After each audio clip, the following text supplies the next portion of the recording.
So we are going to start with a new chapter, motion in a straight line. अब ये जो motion in a straight line जो आपका chapter है बेटा, basically it is a part of kinematics and kinematics is a part of your mechanics. अगले 6 महीने में आप सिर्फ और सिर्फ मैकेनिक्स पढ़ने वाले हैं, ठीक है. हर एक टॉपिक दूसरे टॉपिक के साथ लिंक करेगा, इसलिए मेहरबानी करके कोई बच्चा कोई भी क्लास मिस नहीं करेगा. और आज का डाउट आज ही क्लियर करें, कल भी ना छोड़ें. जो भी डाउट आता है सेम डे अपने डाउट्स को क्लियर करें, ठीक है. चलिए, तो सबसे पहले हम बात करेंगे बेटा मैकेनिक्स की. मैकेनिक्स के अंदर बेटा दो पार्ट्स हैं, एक है काइनेमेटिक्स और एक है डायनामिक्स. तो kinematics is the branch of physics in which we study about the motion, and dynamics is something in which we study about the cause of motion. Yesterday we have already discussed this thing in a detail. आज थोड़ा सा quick revision ले रहे हैं बेटा. Kinematics is a branch of physics where we deal with motion of particle or a body or a system of particle. Fine. So जैसे आप जानते हैं particle, there are 4 keywords: motion, particle, body and the system of particle. तो particle that means अगर कोई भी object आपको बहुत ही छोटा दिखाई दे रहा है, जैसे कि मैंने कल आपको एक एग्जांपल दिया था कि आप एक मान लीजिए 100 मीटर बड़ी बिल्डिंग है, 100 मीटर लेंथ की 100 मीटर हाइट है बिल्डिंग की, और उस बिल्डिंग के ऊपर टॉप पे जाके खड़े हैं, और अगर आप नीचे देखेंगे तो आपको हर चीज बहुत ही छोटी दिखाई देगी, right. That we can consider as a particle. Similarly अगर हम बहुत सारे लोग खड़े हैं नीचे, लाइक अगर hundreds of people are standing on a ground and you are looking at them from the 100 meter height, तो आपको वो सारे कैसे दिखाई देंगे? छोटे छोटे दिखाई देंगे. तो we can say it's a system of particle because there are so many particles we are taken. Then body means a finite size. अगर कोई ऑब्जेक्ट है जिसका कोई certain amount of size है, कोई finite size है, तो that object we will say it's a body. Then we are started with the rest and motion. तो rest और motion के लिए मैंने आपको काफी अच्छे एग्जांपल दिए थे बेटा, ठीक है. रेस्ट का मतलब होता है कि जैसे मान लीजिए पेन है, तो ये पेन इस वक्त मेरे हाथ में मैंने रख दी. Right now it is at rest condition because this pen is not changing its position. Yes और नो?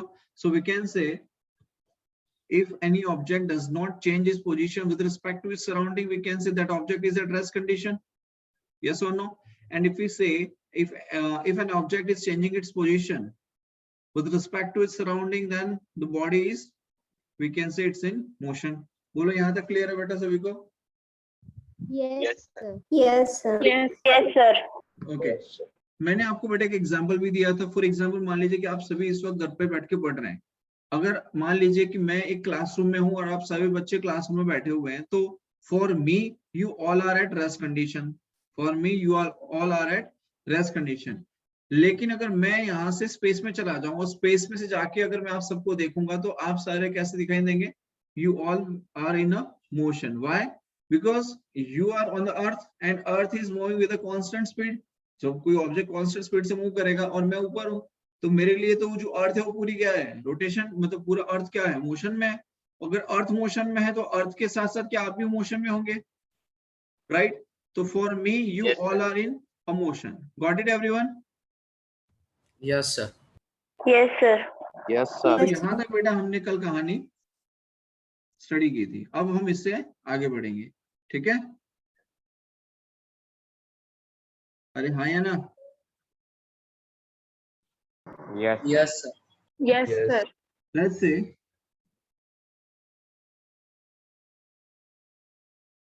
एक बस ले लेता हूँ, ठीक है, और इस बस में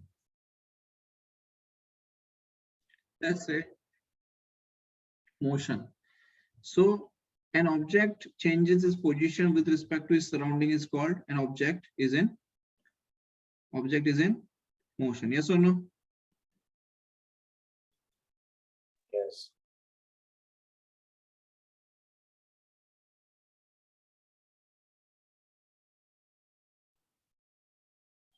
ठीक है.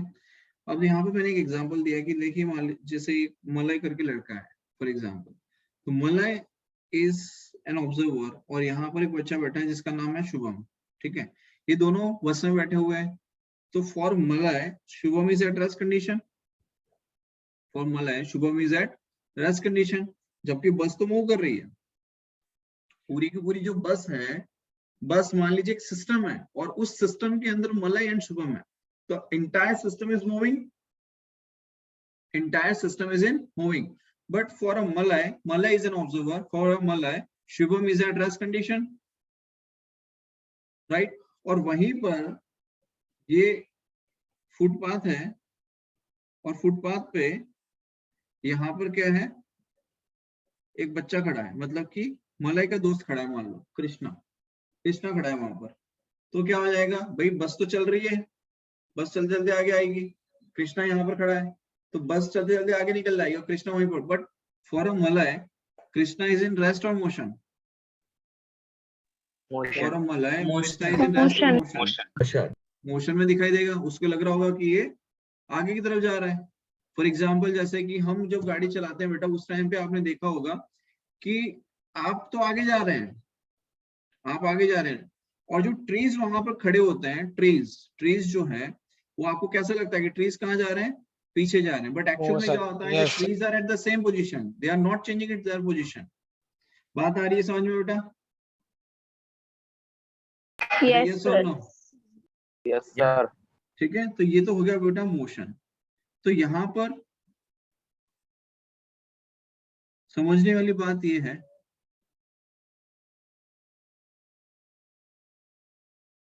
कि फॉर द सेम ऑब्जर्वर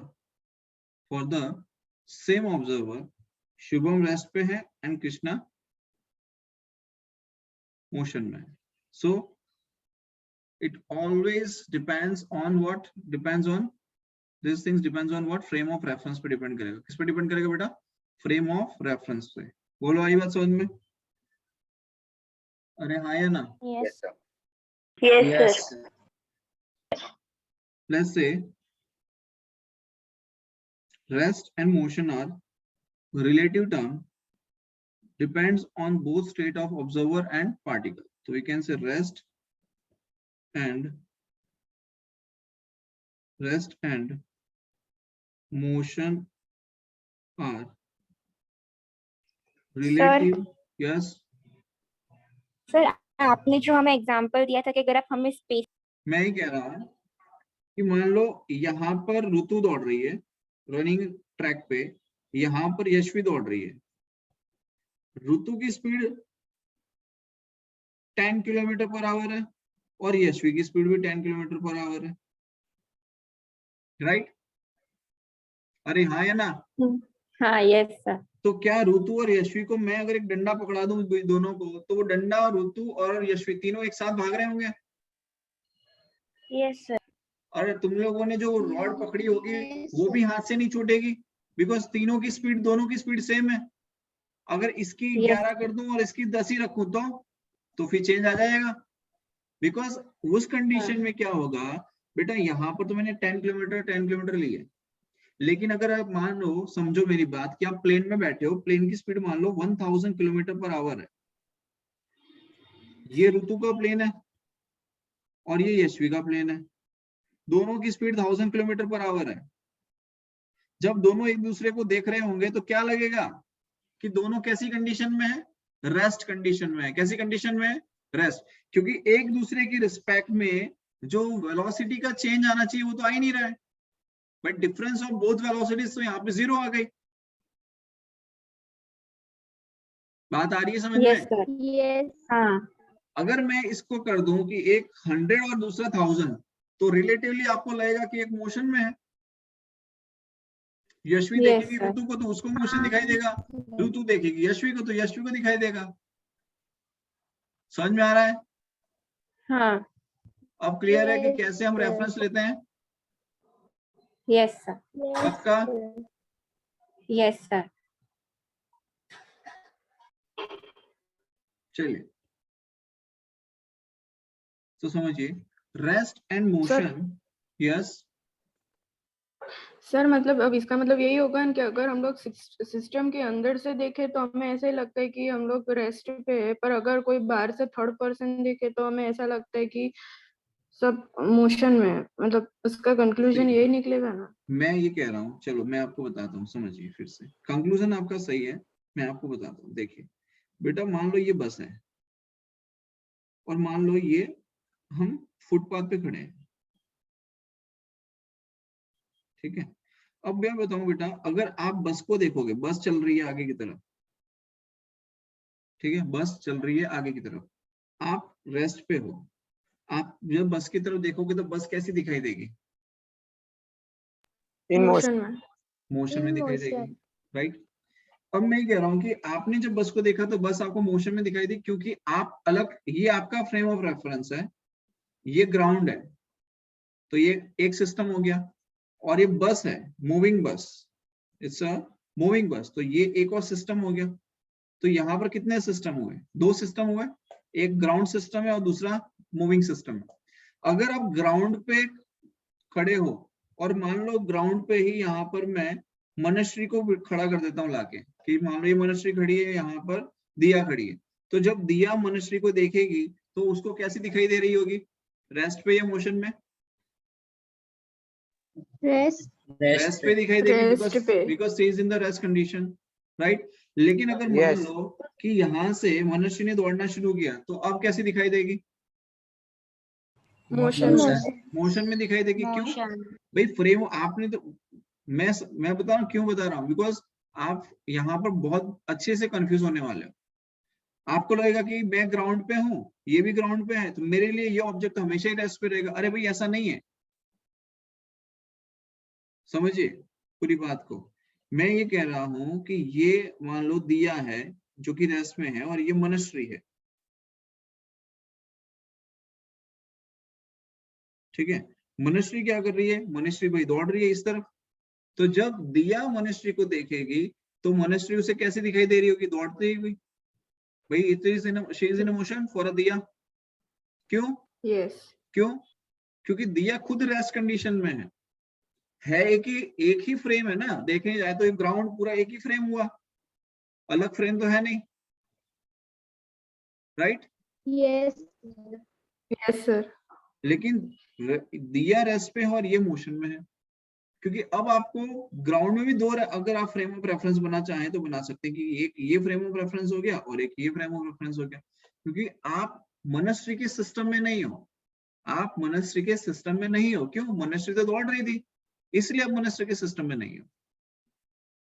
लेकिन अगर मैं ये कहूं कि मनश्री 100 किलोमीटर पर आवर की स्पीड से दौड़ रही है और दिया भी 100 किलोमीटर पर आवर की स्पीड से दौड़ रही है, तो जब दोनों एक दूसरे को देखेंगे बेटा, तो दोनों को क्या दिखाई दे रहा होगा? कि दोनों रेस्ट पे हैं एक दूसरे की रिस्पेक्ट में, तो बिकॉज रिलेटिव स्पीड तो 0 हो गई दोनों की।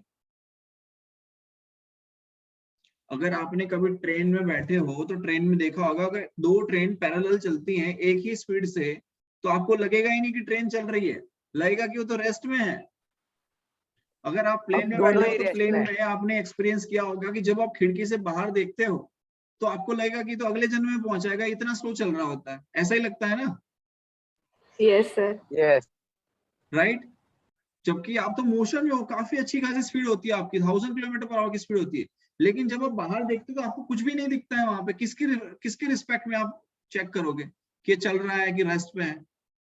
भाई ग्राउंड पे होता है तो आपको दिखेगा कि ग्राउंड पे वो टेक ऑफ करने के लिए जो स्पीड पकड़ रहा होता है, तब आपको दिखाई दे रहा होता है कि भाई हाँ, जो प्लेन है वो मोशन में है, राइट। लेकिन एक बार हवा में चला गया, हवा में जाने के बाद तो आपको कुछ भी नहीं दिख रहा है आस पड़ोस में, समझ में आ रहा है? और खिड़की से बाहर Yes, ऐसे मुंडी डाल के देख नहीं सकते नीचे, कुछ दिखेगा ही नहीं आपको, तो वहां पर आपके पास कुछ है ही नहीं किसी के रिस्पेक्ट में बात करने के लिए, इसलिए आपको लगता है कि वो रेस्ट में है, जबकि वो चल रहा होता है प्लेन। तो बोलो, आई बात समझ में? Rest motion yes sir. Yes. Yes, समझ sir. में Yes, आया? पक्का yes. सबको पूछ रहा हूँ, Yes, sir. बेटा Yes, नहीं sir. समझ में आया तो पूछ लो अभी भी। Kavish Yes, sir.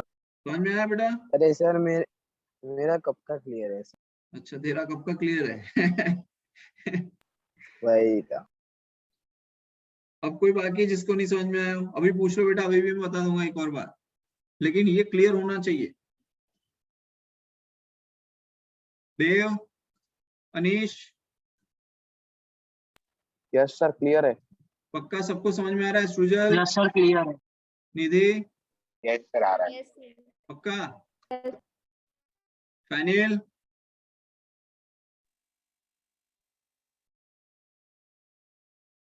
चलिए देखिए, तो यहां पर कहेंगे rest and motion are relative terms. Rest and motion are relative terms, depend on both state of observer,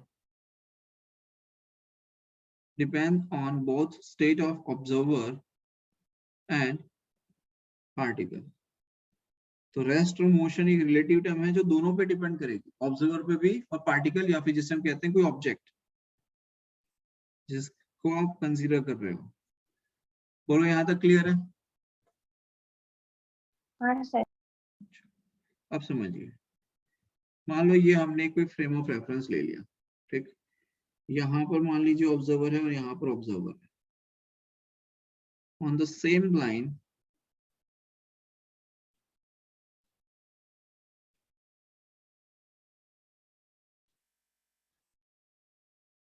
मान लो यहाँ पर कोई पार्टिकल है, यहाँ पे कोई पार्टिकल ले लिया, ठीक है, और इसके जस्ट पीछे इस पॉइंट पर हमने एक ट्री ले लिया। क्या ले लिया? ट्री। तो आप समझिए, this is position vector S, this is position vector S, ठीक। बेटा जब आप एज एन ऑब्जर्वर आप देखो इस पॉइंट पी को देखोगे तो कैसे दिखाई दे रहा है? रेस्ट पे। आप जब ट्री को Yes, देखोगे तब भी आपको ट्री कैसे दिखाई देगा? रेस्ट पे। रेस्ट क्योंकि दोनों कैसे हैं? रेस्ट पे ही है, रेस्ट कंडीशन में दोनों, ठीक। लेकिन अगर आप ऑब्जर्वर हो और आप पार्टिकल के साथ आपका मोशन हो रहा है, विद रिस्पेक्ट टू पार्टिकल आपका मोशन हो रहा है, मीन्स अब आप यहां से निकलकर इस स्टेज पे आ गए। क्या पार्टिकल, अब आप समझिए मेरी बात को ध्यान से, ऑब्जर्वर पॉइंट पी को जब देख रहा था फर्स्ट स्टेज में, तब उसको पॉइंट पी पार्टिकल कैसा दिखाई दे रहा था? रेस्ट में या मोशन में? Rest rest. जब सेकंड स्टेज में आए तो सेकंड स्टेज के अंदर मोशन करके आया वो पार्टिकल, यस राइट। अभी भी वो Rest. पार्टिकल जो है वो कैसा दिखाई दे रहा है? रेस्ट में दिखाई दे रहा है कि मोशन में दिखाई दे रहा है? रेस्ट पे। रेस्ट पे। रेस्ट पे दिखाई दे रहा है। यस लेकिन अब मेरी बात को समझिए ध्यान से, अगर मैं ये कहूं बेटा कि अब ये जो ट्री है, ट्री और इसके बीच में सर्टेन डिस्प्लेसमेंट हो रहा है कि नहीं? यस ये मान लो S1 डिस्प्लेसमेंट है और ये मान लो S2 डिस्प्लेसमेंट है। क्या अब ऑब्जर्वर जो यहाँ से देख रहा है उसके लिए ट्री का मोशन हुआ कि नहीं हुआ? ये ऑब्जर्वर जब ट्री ट्री की का तरफ क्या बोला? देखेगा वापस बोला ना, तो हाँ, ट्री का रिपीट करो ना। सर ये वापिस रिपीट करो ना सर, ये पूरा।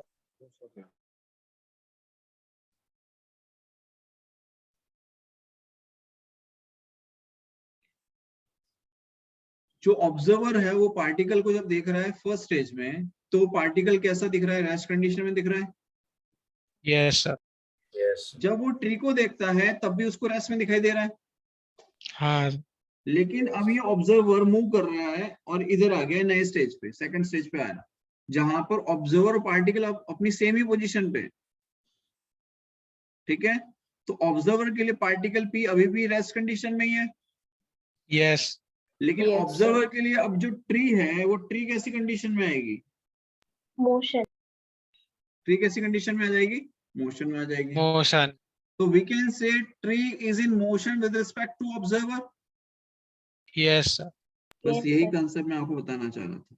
यस जो ट्री है, tree is in a motion with respect to observer.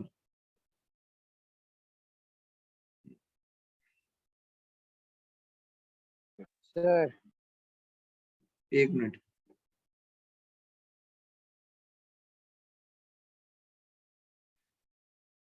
बोलो यहाँ तक क्लियर है? बोल कविश। सर ये जब पार्टिकल पे पहुंच जाएगा सर तो फिर ट्री भी रेस्ट पे ही होगा ना सर? क्यों, कहाँ से रेस्ट पे होगा? सर तो फिर ट्री ने थोड़ी ना अपनी पोजीशन चेंज की है।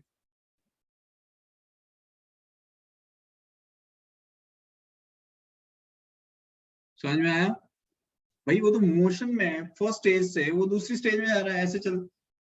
पार्टिकल ओ और सॉरी ऑब्जर्वर ओ और पार्टिकल पी सेम लाइन पर है और वो ऐसे मूव कर रहे हैं। अब जो ट्री है वो तो पीछे की तरफ जाता हुआ दिखेगा ना उनको। और सर फिर वो पार्टिकल के पैरेलल हो जाए तो? पार्टिकल के पैरेलल आ गया तो फिर ट्री रेस्ट पे दिखेगा उसको। इसका मतलब तो आप ये कहना चाह रहे हो कि ट्री भी साथ साथ में मूव कर रहा है।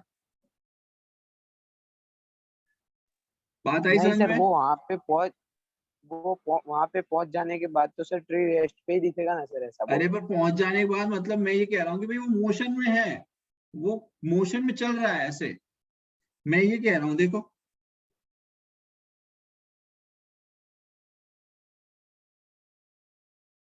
ये ऐसा है, यहाँ पर था ये, अब देख कैसा लग रहा है उसको, ट्री चलता हुआ दिखेगा।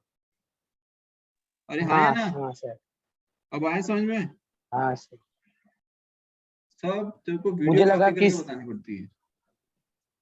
मुझे लगा सर कि वो आगे जाके रुक जाएगा तो फिर सर नहीं नहीं रेस्ट नहीं, पे ही नहीं। बोलो यहाँ तक क्लियर है? Yes sir yes sir. ठीक। यस सर, ये आपने कल से लेके आज तक 6। चलो नेक्स्ट देखते हैं। ओके अब ये जो पार्ट है मोशन जो हमें स्टडी करना है, इसमें हमें जो बेसिक चीजें हैं जिसके बारे में जानना जरूरी है, उसके बाद ही हम इस चैप्टर को समझ पाएंगे। वो है पहला तो डिस्टेंस, सेकंड है डिस्प्लेसमेंट,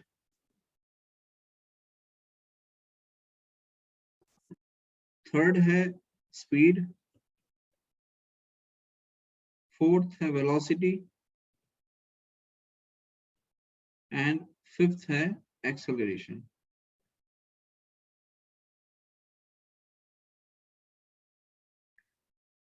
ठीक है, अब समझिए आगे। The first term that we need to understand is a distance. पहला टर्म कौन सा है बेटा?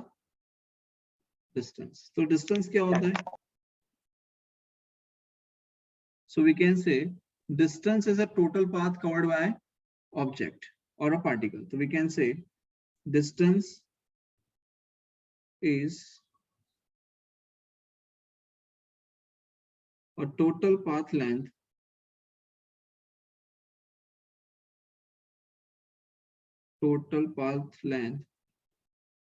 covered by an object or particle, जो भी आपको लिखना हो। Distance is a total path length covered by an object. ठीक है? For example, let's say you are at rest. यहाँ पर आप हैं as an observer, you are at rest condition and the initial and final position is given in this way. Let's say at initial time the body is at S initial position and at T initial the body is here at point P. So the position in this direction is SI and this is the final position at T final time. So this is the path length covered by an object. This is the path length covered by an object. So this path length we can say can be divided into so many small dl parts. Yes or no? It is made up of so many dl1 dl2, बहुत सारे छोटे छोटे path को बनाकर हम एक total path length बनाते हैं। Got it? Yes or no? अब आप एक चीज समझिए, ये dl क्या है? कई बार आप लोगों को प्रॉब्लम होती है कि सर dl क्या है? तो बेटा dl is something which represents a very small change in the length. dl represents a very small change in length l. और अगर डेल्टा l लिखते हैं तो लार्ज चेंज इन लेंथ। ये मैं आपको थोड़ा सा क्लियर कर देता हूं कि डेल्टा l या डेल्टा x आप जो भी लिखते हैं, ठीक है, So let's say if I'm writing delta L, so we can say it's a large change in length. We can say it's a large change in length. And let's say DL. So what is DL? So for DL, we can say very, very small change. Very, very small change.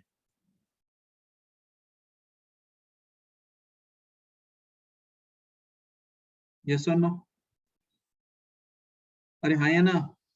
तो Yes, sir. this delta L consists of so many DL elements. Yes or no? This delta L consists of so many DL elements. So we can write delta L is equals to DL1 plus DL2 plus DL3 plus up to DLN. N number of elements are there. So for this, we can say delta L is equals to, if you want to write it in this way, we can say summation I is equals to 1 to n. जितने भी small elements हैं सभी का summation DLI. Fine. And here we can say one more thing about this distance, that distance follows normal algebraic addition. Distance follows normal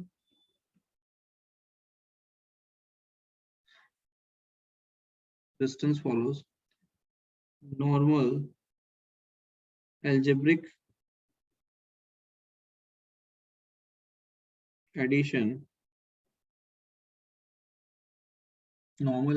addition. और जिस physical quantity को normal algebraic से addition कर सकते हैं उसे क्या कहते हैं? Scalar quantity. So we can say that's why distance is a scalar quantity. बोलो यहाँ तक कोई दिक्कत? No, sir. No, sir. Sir, yes खुशी. sir, आपने Now we can say one more thing about the particle. For any object in a for let's say a particle which is in a motion, अगर कोई particle motion में है तो distance always increases with time. ये statement याद रखना. For a particle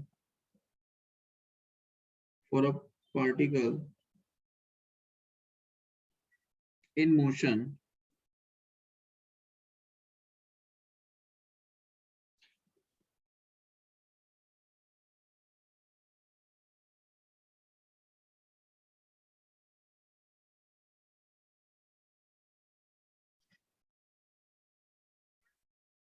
we can say distance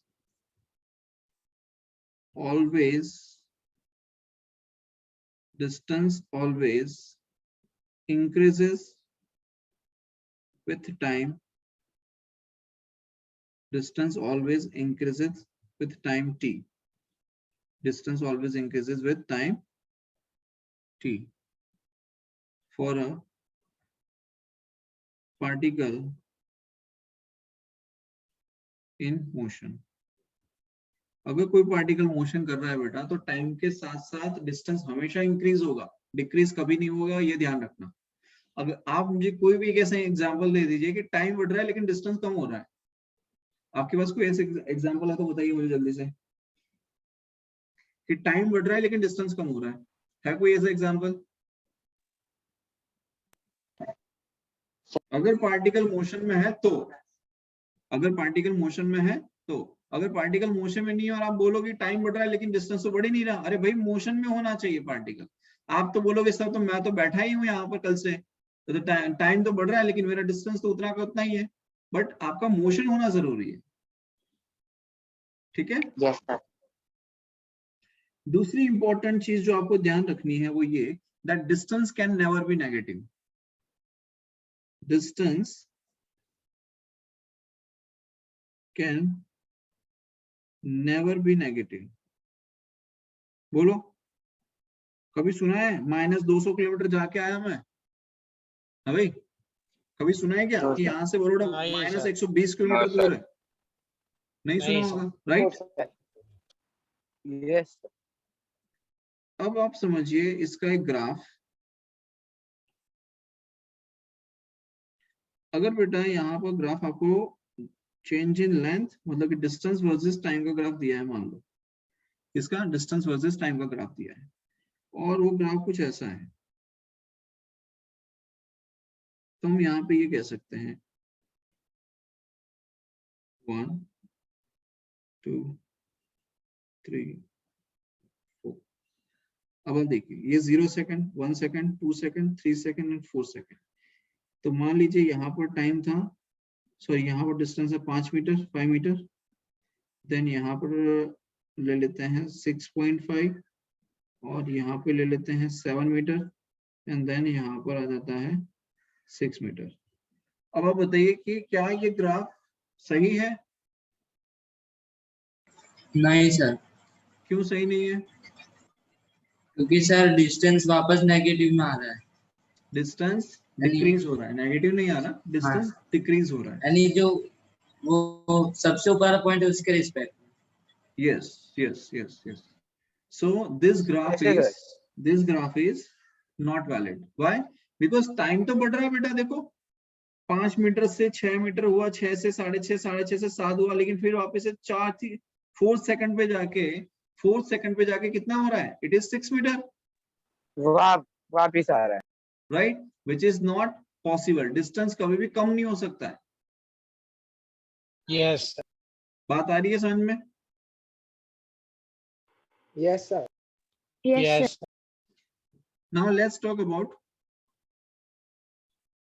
displacement.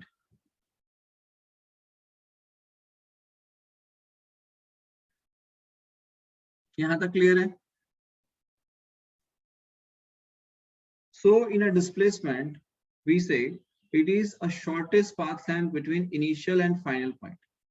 It is a shortest path length between initial and final point, and it is always directed from initial to final position. ये हमेशा याद रखना कि displacement की जो direction होती है वो हमेशा initial to final position की तरफ होती है। क्या ये बात क्लियर है सभी को? Yes sir. फॉर एग्जाम्पल यहाँ पर मैंने एक डायग्राम से रिप्रेजेंट किया है, आपको दिखाई दे रहा होगा, राइट? कि यहाँ पर हमने 2 पॉइंट्स लिए हैं, initial point A and final point B. Initial point A and final point B, ये 2 पॉइंट्स हमने लिए हैं बेटा। अब यहाँ पर इस डायग्राम में आप देखो कि यहाँ पर मैंने जो पाथ लिया है उसमें छोटे छोटे पार्ट्स मैंने लिए, DL1, DL2, DL3, DL4, जैसा हमने डिस्टेंस में किया था सेम वैसा ही। लेकिन यहाँ पर हम क्या कर रहे हैं बेटा कि डिस्टेंस जब हम ले रहे थे उस टाइम पे ये पूरा का पूरा पाथ हम कंसीडर कर रहे थे। क्या कर रहे थे? पूरा जो पाथ लेंथ है वो पूरा पाथ लेंथ हम कवर कर रहे थे। बट अब हम ऐसा नहीं कर रहे, हम क्या कर रहे हैं कि we are taking only this much, initial to final point. Initial to final points को ज्वाइंट करता हुआ जो पोजीशन वेक्टर हमें मिलता है, that is your displacement. That's why we say it is the shortest path. भाई ए से B पे पहुंचने का शॉर्टेस्ट पाथ कौन सा है बेटा? तो ए से बी पे पहुंचने का शॉर्टेस्ट पाथ तो यही है हमारे पास में। यस और नो? Yes sir. क्लियर है? डेल्टा। अरे हाँ या ना? हाँ sir. Yes sir. Yes sir. We can say the addition of these all small elements, ये DL1, DL2, DL3, इन सभी छोटे छोटे एलिमेंट्स जो हमने लिए हैं उनका हम क्या कर देंगे? ऐड करेंगे। So DL1, DL2 plus up to DLN, तो उन सबका वेक्टर सम हमें क्या मिलेगा? डेल्टा एस मिल रहा है। उन सबका वेक्टर सम हमें क्या मिलेगा? Delta S. बोलो आई बात समझ में? यस और नो? Yes, sir. क्योंकि ये जो हम ले रहे हैं जैसे ये DL1, DL2, DL3, DL4, DL5, तो ये तो डेल्टा एल है, that is a total path. हमें तो टोटल पाथ नहीं चाहिए, टोटल पाथ तो क्या देगा? हमें डिस्टेंस चाहिए, डिस्टेंस देगा। टोटल पाथ बेटा हमें क्या देगा? डिस्टेंस देगा। हमें चाहिए क्या? डिस्प्लेसमेंट। तो डिस्प्लेसमेंट क्या है? Shortest path. तो शॉर्टेस्ट पाथ देखिए क्या है हमारे पास में। For the shortest path we can say this is the initial position and this is final position। तो ये पॉइंट से ये पॉइंट तक जाने के लिए जो डेल्टा एस हमने बनाया है, अब आप देखो polygon law of vector addition हमने स्टडी किया था, तो polygon law of vector addition में क्या था कि इसके हेड पे दूसरे का टेल रखो, या फिर हम ये कहेंगे सेम साइक्लिक ऑर्डर में आपने वेक्टर्स को रखा है, तो तीसरा जो वेक्टर आएगा, ये दो को हमने रखा है सेम साइक्लिक ऑर्डर में, तो तीसरा वेक्टर जो आएगा उससे क्या होगा, ऑपोजिट डायरेक्शन में होगा। अरे यस और नो? Yes sir. Polygon Yes, law of sir. Vector addition में स्टडी किया था हमने। क्या स्टडी किया था कि अगर आपने एक वेक्टर ये लिया, दूसरा वेक्टर ये लिया, तो तीसरा वेक्टर जो आएगा उससे ऑपोजिट डायरेक्शन में आएगा और उन दोनों के Yes, sir. रिजल्टेंट के बराबर हो, उन दोनों के सम के बराबर होगा। तो वेक्टर a प्लस बी, अगर ये वेक्टर c है तो ये किसके इक्वल होगा, तो a प्लस बी के इक्वलेंट होगा। बोलो आई बात समझ में? Yes, sir. Yes, sir. तो सेम थिंग मैं यहाँ पे Yes, बोल sir. रहा हूँ बेटा कि यहाँ पर हमने लिया एस इनिशियल, लेट्स से ये आपका एस इनिशियल हमने लिया, लेट्स से ये आपका एस इनिशियल लिया, देन हमने कहा कि ये आपका डेल्टा एस डिस्प्लेसमेंट हुआ एंड ये आपकी final position I S final. तो अब देखिए कि क्या ये एस इनिशियल और delta S same cyclic order में है, और जो एस फाइनल है it is the vector sum of S initial and delta S, it is in the opposite direction. देखो ये ऑपोजिट डायरेक्शन में आ रहा है, यस और नो? Yes, sir. Yes Yes, sir. sir. तो हम यहाँ पे क्या लिख सकते हैं, we can write S initial plus delta S is equal to S final, मतलब कि initial position plus delta S the position जो चेंज हुआ, शिफ्ट हुआ, which is equal to S final. तो डेल्टा एस को हम लिख सकते हैं S final minus S initial, yes और नो? Yes, sir. And displacement is a vector quantity. Displacement कैसी क्वांटिटी है बेटा? वेक्टर क्वांटिटी है। And we can say it can be positive, it can be negative and it can be zero, it can be zero as well. बोलो यहां तक बात समझ में आई? Yes, sir. Yes, sir. Yes. कोई डाउट? पक्का sir. Now here you can see that distance is greater than equal to displacement. Distance is greater than equal to displacement. देखो distance displacement से बड़ा हो सकता है, distance displacement के equal भी हो सकता है, but distance displacement से कम कभी भी नहीं होगा। बात आ रही है समझ में? Distance Yes. जो है वो displacement से sir. कम कभी भी नहीं होगा। Remember always this thing. Distance is never less than displacement. Got it? Yes, sir. Yes, sir. तो delta L is your, delta L मैंने रिप्रेजेंट किया है किसके लिए? डिस्टेंस के लिए। आप चाहें तो डेल्टा एक्स से भी रिप्रेजेंट कर सकते हैं, कोई बुराई नहीं। डेल्टा एस रिप्रेजेंट करता है डिस्प्लेसमेंट को if path is a straight line, if the path is a straight line.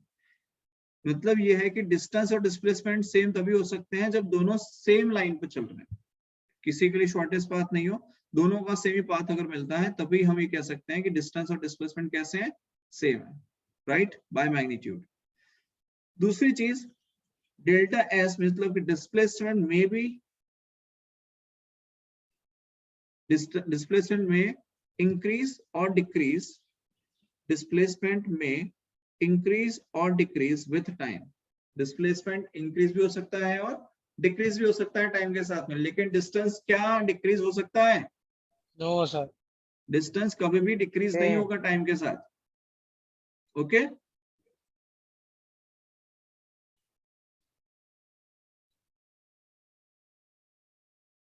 बोलो यहां तक कोई डाउट है किसी को?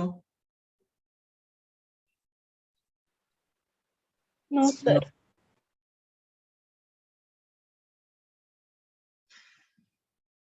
Okay great.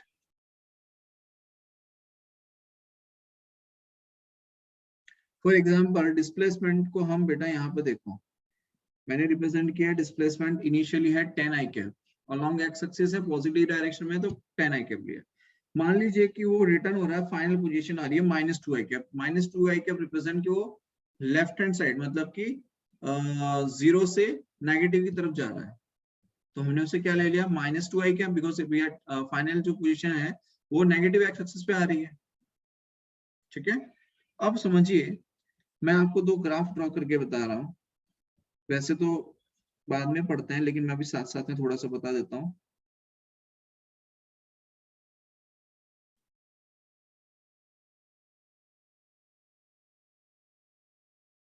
यहाँ पर मैं ग्राफ ले रहा हूँ distance versus time and displacement versus time का। Let's say this is time, this is time, ये x है, ये t s है, मतलब कि this is distance versus time. ये किसका है? Distance versus time, and this is for displacement versus time. Fine. अब आप बताइए, ये 0 सेकंड है, ये 1 सेकंड है, ये 2 सेकंड है, ये 3 सेकंड है और ये 4 सेकंड है। Again 0 second, 1 second, 2 second, 3 second, 4 second, ठीक है, एंड ये 5 सेकंड। कौन सा ग्राफ सही है और कौन सा ग्राफ गलत है? दोनों ही गलत है, दोनों ही दोनों गलत गलत है सर। क्यों? क्योंकि सर टाइम वापस नहीं आ सकता। टाइम वापस नहीं आ सकता? यानी टाइम सर तो वापस आ ही एक नहीं बार रहा ना। 3 सेकंड पार कर दिए तो वापस कैसे आ सकता? तो मैं तो कहाँ 3 टाइम को सेकंड से। वापस ला रहा हूँ बेटा? गोल गोल घुमा रहे हो सर। गोल गोल घुमा। देखो समझिए, एट 1 सेकंड पे पार्टिकल यहाँ पर है, मान लो मैं दे देता हूँ 5 मीटर, यहाँ पर 1 सेकंड पे मान लो पार्टिकल है 5 मीटर डिस्टेंस पे, ठीक है।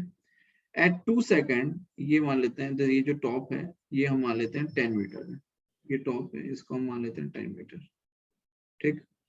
अब मैं यहाँ पर ये कह रहा हूँ बेटा कि सेकंड पे यहाँ पर और यहाँ पर, तो at t is equal to 2 second पे ये जो पार्टिकल है ये 1 मीटर डिस्टेंस पे भी है और 10 मीटर डिस्टेंस पे भी है या नहीं?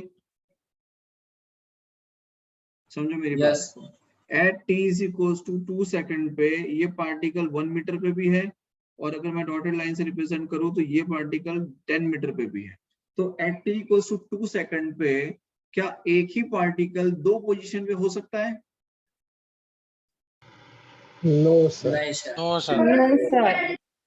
इसका मतलब मैं ये कहना चाह रहा हूं आपको बेटा कि 2 बजे एक ही इंसान घर पे भी है और ऑफिस में भी है, क्या ये पॉसिबल है?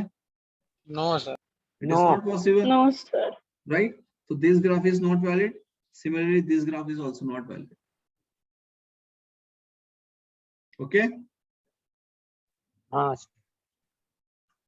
अब आगे देखो, नेक्स्ट है आपका speed and velocity and then acceleration. तो let's talk about speed first of all. Now let's say speed. तो स्पीड क्या होता है बेटा? Rate of change of distance with respect to time is called speed. Rate of change of distance with respect to time is called a speed. Yes और no? Speed तो यही होता है कि डिस्टेंस जो है वो टाइम के साथ क्या हो, चेंज हो, राइट? और अगर उसका हम यूनिट की बात करें तो क्या होती है? Metre per second, and we know that metre per speed is a scalar quantity. अच्छा, अब यहाँ पर एक चीज समझिए कि यहाँ पर जो मैंने v एवरेज लिखा है, basically v average represents average speed, fine. But मैंने कंपैरिजन के लिए v एवरेज को मैंने यहाँ पर सिर्फ b एवरेज लिखा है फॉर अ टाइम बिंग, थोड़ी देर के लिए, बाकी वो v एवरेज से ही डिनोट करेंगे। लेकिन मैंने यहाँ पर इसे रिप्रेजेंट किया है कि स्पीड स्केलर क्वांटिटी है, तो चलो मैं उसको b एवरेज से रिप्रेजेंट करूंगा, क्योंकि आगे अभी हमें वेलोसिटी भी पढ़नी है, तो कंफ्यूजन ना हो इसलिए, ठीक है। तो एवरेज स्पीड को हम क्या लिख लेते हैं बेटा? एवरेज स्पीड का मतलब ये होता है कि in certain time period you have covered certain amount of distance. For example अगर मैं आपसे कहूं कि मान लीजिए जय यहाँ से बड़ौदा बाइक लेके जा रहा है, अब यहाँ से अहमदाबाद से बड़ौदा अराउंड 120 किलोमीटर है और उसको लगा 2 घंटा टाइम। कितना लगा? It took around 2 hours to reach Baroda from Ahmedabad. So in this 2 hours he has covered 120 kilometer distance. So what is the average speed? What is the average 60 speed? Kilometre per our. 60 kilometre per our. सबने calculate किया फटाक से। But आप एक चीज समझिए कि ये जो डिस्टेंस कवर किया है 120 किलोमीटर इन 2 hours, तो एवरेज हमने निकाला 60 किलोमीटर पर आवर। बट आप एक चीज समझिए, क्या मान लीजिए कि वो यहाँ से मतलब अहमदाबाद से जब निकला तो एक्सप्रेस हाईवे पे पहुंचा होगा, तो क्या एक्सप्रेस हाईवे पे भी उसकी स्पीड 60 की ही होगी या 60 से ज्यादा भी हो सकती है? भाई जहां पर उसकी कम भी जगह हो मिली, जहां पर उसकी जगह मिली होगी, स्पेस मिला होगा गाड़ी भगाने का, definitely he might have cross the speed of 100 kilometre per our. कहीं कहीं पर Yes, जहां sir. पर ब्रेक लगानी पड़ी होगी वहां पर उसकी स्पीड हो सकता है 20 किलोमीटर पर आवर हो. So at every point the speed is different, but when we talk about average speed, that means we are talking about the time period and we are talking about a certain distance covered by an object in that particular time interval. Got it, everyone? Yes, sir. Yes, So sir. let's say Yes, sir. कि यहाँ से जय 9 बजे निकला सुबह और 11 बजे बड़ौदा पहुंच गया, 120 किलोमीटर डिस्टेंस 2 घंटे में कवर किया, तो कितनी स्पीड आ गई? एवरेज स्पीड आ गई 60 किलोमीटर पर आवर. यस और नो? लेकिन Yes. अगर हम बात करें इंस्टेंटेनियस sir. स्पीड की, अगर हम बात करें इंस्टेंटेनियस स्पीड की, तो इंस्टेंटेनियस स्पीड क्या होती है बेटा?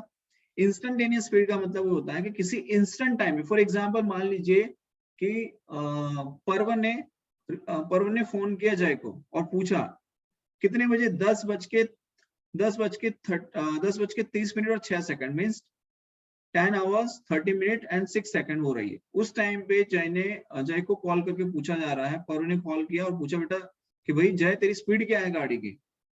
तो जय ने उसी टाइम पर 10:30 6 सेकंड पे देखा उसने अपने स्पीडोमीटर में, और स्पीडोमीटर में स्पीड बता रही थी मान लीजिए 89 kilometre per hour for example.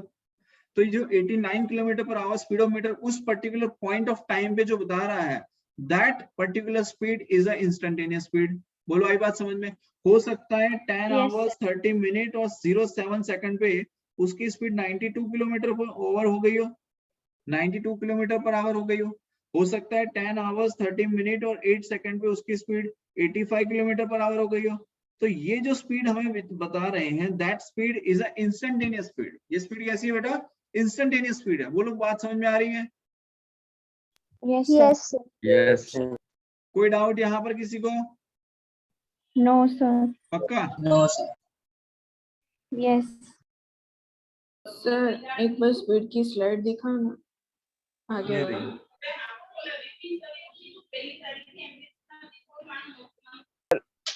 Sir वो कुछ और ही करता हूँ. एवरेज स्पीड और इंस्टेंटेनियस स्पीड में फर्क ये होता है कि मान लीजिए ऋषिकेश, हाँ सर. आपका होम टाउन कौन सा है बेटा? गुजरात में ही. अरे पर गुजरात में कहाँ पर? अहमदाबाद से बाहर है? अहमदाबाद में ही है. अच्छा ठीक है, चल मान ले तू कहाँ पे रहता है? नवावाड़ा. नवाबाड़ज. हाँ सर. अच्छा ठीक है, अगर मैं ये कहूँ कि नवाबाड़ा से तुझे जाना है चांदखेड़ा, तो नवाबाड़ा से चांदखेड़े जाने में तुझे लग रहे 30 मिनट्स. कितना टाइम लग रहा है? 30 मिनट्स. और अपन ये मान के चलते हैं कि नवाबाड़ा से चांदखेड़ा 10 किलोमीटर डिस्टेंस पे है. कितना? 10 किलोमीटर डिस्टेंस. और कितने टाइम में कवर किया आपने? 30 मिनट्स. मतलब कि कितना टाइम हुआ? Half hour.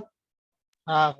अब आपसे कोई पूछे कि आपकी स्पीड कितनी है, एवरेज स्पीड आपसे पूछा ही जाए, मतलब आपसे पूछे कि बेटा कि अप्रोक्सीमेटली आप कितनी स्पीड से आए होंगे, आप घर से निकले और चांदखेड़ा पहुंचे, तो आपको कितने टाइम में आप वहां, मतलब सॉरी, कितना एवरेज स्पीड रहा होगा आपका? आपको पता है कि 10 किलोमीटर डिस्टेंस है, आपको पता है कि मुझे इतना टाइम लगा है, तो एवरेज स्पीड निकाल सकते हो?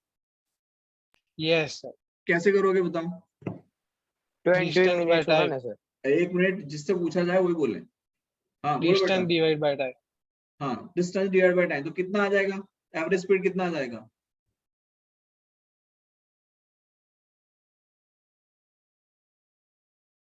Twenty 20 kilometre per our. तो ये कहेंगे कि आपकी एवरेज स्पीड कितनी आ गई? 20 किलोमीटर पर आवर आ गई. Right? यस. लेकिन अब मुझे एक बात बताओ बेटा, आप जब घर से निकले गाड़ी लेके, ठीक है, उस टाइम पे आपकी स्पीड क्या थी? 0. फिर हाँ, आपने क्लच दबाया, एक्सीलेटर दबाया, गाड़ी चालू हुई, आपकी गाड़ी भगाना शुरू की, ब्रेकर आ गया, ओहो. फिर स्पीड कम की, कितनी करी? तो 10 कर दी.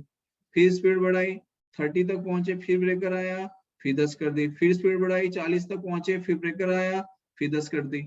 तो क्या हर एक टाइम आपकी स्पीड 20 किलोमीटर आवर तो आई नहीं है किसी भी जगह, फिर भी आपकी average speed 20 kilometre per hour आ रही है? क्यों?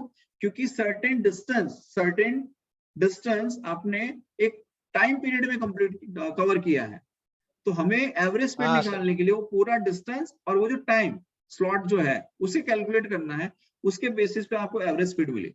लेकिन अगर मैं ये आ गया कहूँ कि 9 बजे आप घर से निकले और 9:30 बजे आप पहुंच गए चांदखेड़ा, तो 9:10:05 पे आपकी स्पीड कितनी थी? तो 9:10:05 पे आपकी स्पीड थी 10 km/h। बोलो आई बात समझ में? तो ये जो स्पीड है Yes. इसे कहते हैं बेटा इंस्टेंटेनियस स्पीड। अब बोलो बात आई समझ में? आ गई sir.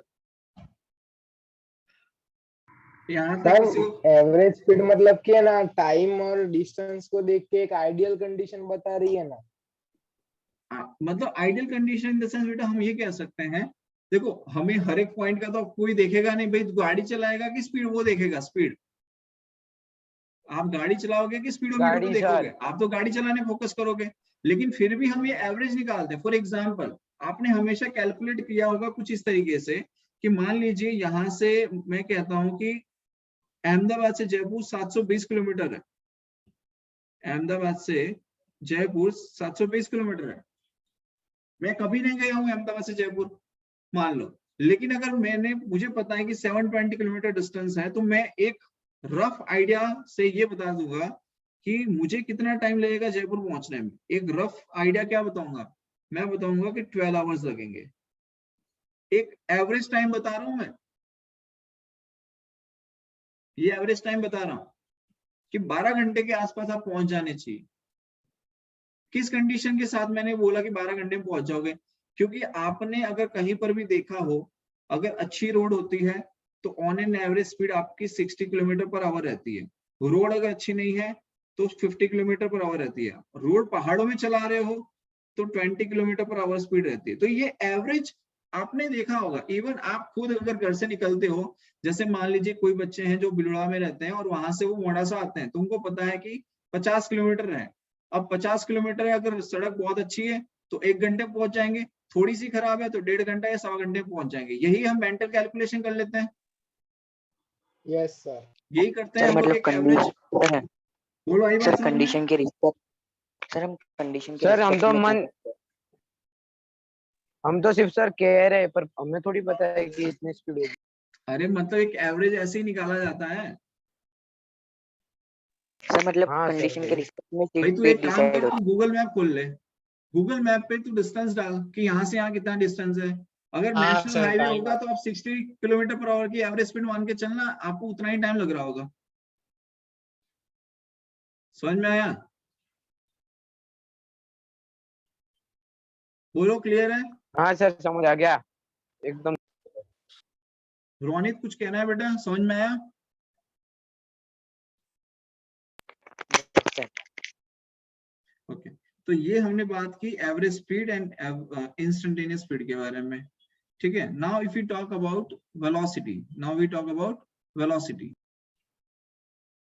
So for the velocity we can say rate of change of position vector with respect to time is called velocity. Okay, so let's say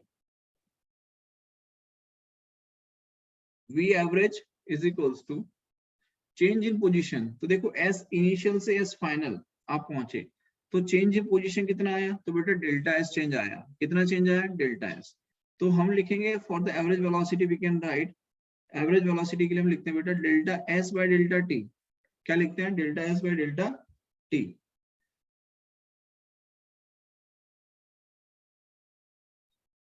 तो delta s can be represented by s final minus s initial, मतलब कि final position minus initial position by t final minus t initial. अब velocity के case में होता क्या है बेटा, एक चीज और जो ध्यान रखनी है आपको कि जो डायरेक्शन आपके डिस्प्लेसमेंट की होगी, और डिस्प्लेसमेंट की डायरेक्शन क्या होती है? इनिशियल टू फाइनल की तरफ होती है। अरे डिस्प्लेसमेंट की डायरेक्शन क्या होती है? इनिशियल पॉइंट से फाइनल पॉइंट की तरफ होती है डिस्प्लेसमेंट की डायरेक्शन। यस और नो? Yes sir. तो Yes, एवरेज sir. वेलोसिटी की डायरेक्शन भी वही होगी जो डिस्प्लेसमेंट की डायरेक्शन होती है। यस और नो? यस अरे Yes, भाई sir. आप इस डायरेक्शन में जाओगे, मान लो नॉर्थ डायरेक्शन में आपका मोशन हो रहा है, तो वेलोसिटी आपकी नॉर्थ डायरेक्शन में ही आएगी कि साउथ में आएगी? नॉर्थ में। नॉर्थ में ही आएगी। North. यस। अब यहाँ पर हम ये कह सकते हैं that both have same direction, मतलब कि एवरेज वेलोसिटी एंड डिस्प्लेसमेंट दोनों की जो डायरेक्शन है वो कैसी है, सेम आएगी, राइट। तो हम ये कह सकते हैं that let's say vector A and vector B, जैसे हमने पढ़ा था आगे वेक्टर्स में कि वेक्टर ए और वेक्टर बी दोनों क्या है, एक दूसरे के पैरेलल है। मतलब कि अगर हम ये कहें कि अगर मान लो वेक्टर ए आपका वेलोसिटी और वेक्टर बी आपका डिस्प्लेसमेंट है, राइट, तो दोनों की डायरेक्शन सेम होगी because they are parallel, yes और no, or you can say they are parallel, so it can be written in this way, they have the same direction, so we can write it in this way as well. आगे देखो, average velocity को हम लिखते हैं delta S by delta T, right, और average speed को हम लिखते थे delta L by delta T. अब यहाँ पर मैंने लिखा है that average speed can be greater than और इक्वल टू एवरेज वेलोसिटी, मतलब कि एवरेज स्पीड एवरेज वेलोसिटी के बराबर भी हो सकती है और एवरेज वेलोसिटी से ज्यादा भी हो सकती है। कौन, एवरेज स्पीड। बोलो आई बात समझ में। जैसे वहां पर distance is greater than displacement होता था, वैसे ही यहाँ पर average speed is greater than equal to average velocity लिया हुआ है। बोलो आई बात समझ में। Yes. पक्का? देखो एवरेज स्पीड के लिए बेटा हम ये एवरेज वेलोसिटी के लिए बेटा हम ये कह रहे हैं कि it is delta S by delta T. Average velocity can be written as displacement by time, ठीक है। तो एवरेज वेलोसिटी और एवरेज स्पीड का जो हम कंपैरिजन करते हैं तो हम ये कह सकते हैं that average speed can be greater than average velocity, average speed can be greater than average velocity. बोलो क्लियर है। हाँ और सर, इक्वल तब हो सकती है जब दोनों सेम पाथ कवर कर रहे हैं। इक्वल तब हो सकती है एवरेज स्पीड एंड एवरेज, ये average speed and average velocity ये दोनों सेम तभी होगी जब दोनों सेम डिस्टेंस कवर कर रहे होंगे। मान लो ये भी 10 मीटर कर रहा है, सेम पाथ है, दोनों का सेम पाथ होगा तभी ये पॉसिबल है, ठीक है। अब समझो इंस्टेंटेनियस मतलब सर डिस्प्लेसमेंट और डिस्टेंस सेम होना चाहिए। डिस्टेंस और डिस्प्लेसमेंट सेम होगा तभी एवरेज स्पीड और एवरेज वेलोसिटी सेम हो सकती है, ठीक है। अब समझते हैं इंस्टेंटेनियस वेलोसिटी। जैसे हमने पढ़ा instantaneous speed, in the same way instantaneous velocity applicable होती है, बस डिफरेंस इतना है कि स्पीड में हम डायरेक्शन को कंसीडर नहीं करते हैं और वेलोसिटी में डायरेक्शन को कंसीडर करते हैं। बोलो आई बात समझ में। Yes, sir. मान लो किसी टी टाइम पर, टी इनिशियल टाइम पर मैं कह रहा हूं, let's say at any T initial time, किसी टी इनिशियल टाइम पर एस पोजीशन है आपकी, मतलब यहां पर है आप, और dt टाइम के बाद में आपने ds डिस्प्लेसमेंट किया, तो डिस्प्लेसमेंट करने के बाद में आपकी पोजीशन आ गई s प्लस ds। भाई वेक्टर सम किया, अगर आप देखो कि अगर मैं ये ले रहा हूँ, this is displacement s, this is a very small displacement ds, और इन दोनों को अगर मैं ज्वाइन कर दूं तो ये s प्लस ds हो जाएगा। Yes sir. Yes sir. तो velocity can be written as ds by dt। Velocity ये इंस्टेंटेनियस वेलोसिटी बेटा, क्या है ये, instantaneous velocity for a small interval के लिए आती है, बहुत ही छोटे के लिए। तो यहाँ पर अगर टाइम इंटरवल आपका बहुत ही छोटा है तो हमने कंसीडर किया टाइम इंटरवल आपका dt है, तो dt टाइम इंटरवल के लिए डिस्प्लेसमेंट भी क्या होगा, ds होगा, very small distance. So we can say ds is very small displacement और change in position vector of particle in dt interval of time. बोलो यहाँ तक क्लियर है। भाई dt टाइम है तो डिस्प्लेसमेंट ds होगा, छोटा सा ही होगा। तो हम यहाँ पे लिख सकते हैं that average velocity is equal to delta s by delta t। अब बेटा मैं कह रहा हूँ कि मुझे किसी टाइम t 0.0001 सेकंड के लिए इंस्टेंटेनियस वेलोसिटी निकालनी है। क्या निकालना है, इंस्टेंटेनियस वेलोसिटी निकालनी है। किसके लिए निकालनी है, तो 0.001 सेकंड के लिए निकालनी है। तो क्या करेंगे, तो बेटा हम लोग टाइम को, इसे कहते हैं लिमिट लगाना, limit delta t tends to 0, मतलब कि टाइम जो है उसके हम बहुत ही नजदीक ले जा रहे हैं जीरो के, जीरो नहीं कर रहे हैं लेकिन जीरो से बहुत पास में, भाई 0.0001, ठीक है। तो limit delta t tends to 0 and delta s by t, delta s by delta t, ये जो पूरा स्टेटमेंट यहाँ पे ये पूरा जो लिखा गया है मैथमेटिकल फॉर्म में, limit delta T tends to 0 delta S by delta T, इसी को हम डायरेक्टली ऐसे लिखते हैं ds बाय dt से। कैसे लिखते हैं? ds बाय dt से। बोलो, आई बात समझ में?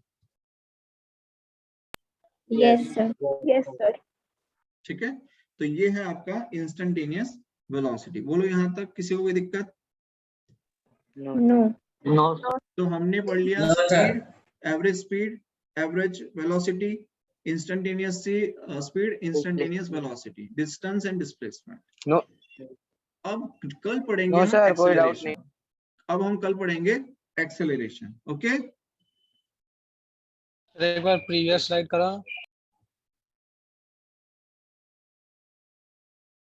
Okay, thank you. चलिए, bye everyone. Bye sir. Bye.